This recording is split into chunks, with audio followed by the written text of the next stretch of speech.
the morning after for Claire and Lord John is perfection. And I need you to tell me about any conversations you and David had about it. Did you kind of just do it in the moment? Like, your faces are so excellent at that first waking up moment. What? I thought I must have dreamt that. It's hard because there's like multiple things going on, and I think I wanted Claire to be very like, what the F have I just done? And this sort of shame to be there, but then it has to break, right? Because it's like then he's being super vulnerable and he's telling her this heartbreaking story that's also really poetic and beautiful. It's true, you know. Selflessness does have its own reward. For if I had taken him, that would have destroyed forever what did exist between us. Our friendship. You know, they have a bond now, and, you know, they know each other intimately now in a way that they, you know, only a few people do. Mm-hmm. Wasn't a little bit of emotional memory recall for you there, was there? In the morning after? No? No, I've never been. No, sure. No.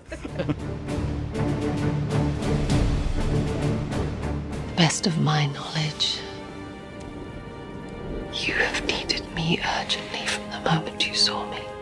I want your opinions on what do you think Jamie's odds of survival are if Claire does not show up in his life? Like, do you think we're out at like shoulder dislocation gone bad? Like, if she never showed up.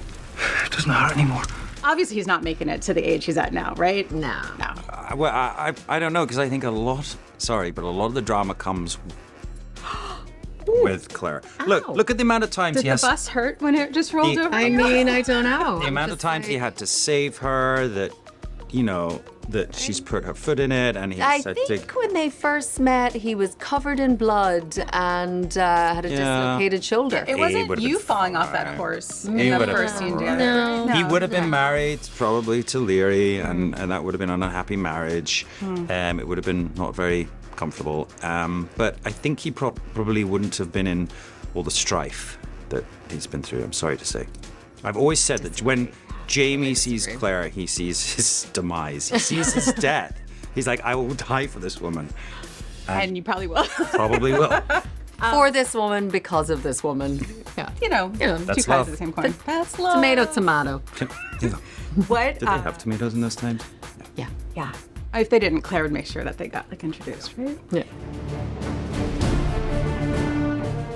I want you guys to think about whatever, the entire run. Can you think of a moment that you were super proud of Sam? Something he did on set, a scene, something like that. And then Sam, I'm going to ask you for Caitríona as well.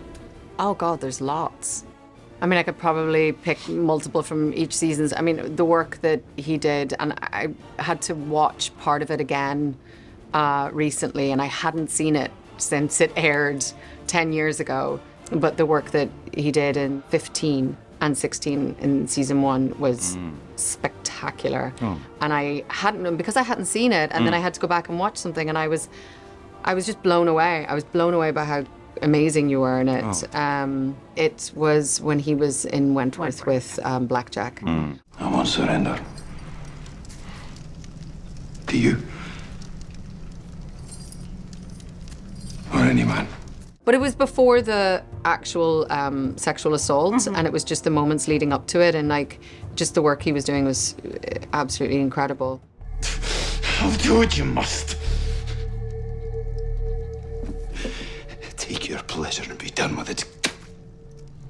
But then I also got to direct a scene with him and JB, and without giving anything away about it, it's kind of a simple scene, but it was just so beautifully done, and it was so like, and when I was watching, I was like, that is why every woman falls in love with Jamie Fraser. No, it was so beautiful. And it was really amazing. So nice. Nice, that's so nice. All right, you better bring it now. I mean, that was a really good one. Set the standard, right? I mean, look, firstly, we know Caitríona is an incredible actress, so there are always these moments where we are asked, or she's asked to sort of dig into, you know, raw emotion. We've seen it in Faith. It's not your fault. It's not even Randall's fault, not this time. It's my fault. you'll see it a lot in this part of the season, which is incredible. And she really takes the viewers on that journey. Not that I've become like blasé about it, but she just delivers daily. Not only that, but is so persistent, so hardworking that she continually pushes the show to be better. But I think it's actually the same thing that Caitríona said, is that when she directed, going on set on the first day and was like, oh God, I don't know how this is going to go. I know she's going to be great. And she was phenomenal. She's sort of such a people person. The crew adored her. And she got out some great performances from some rather rusty actors. And she's just, honestly, I was so proud of you that day. I can't wait to see it. It's going to be so good. It's all me, right? The whole Yes. episode. Yeah. Yeah. Good.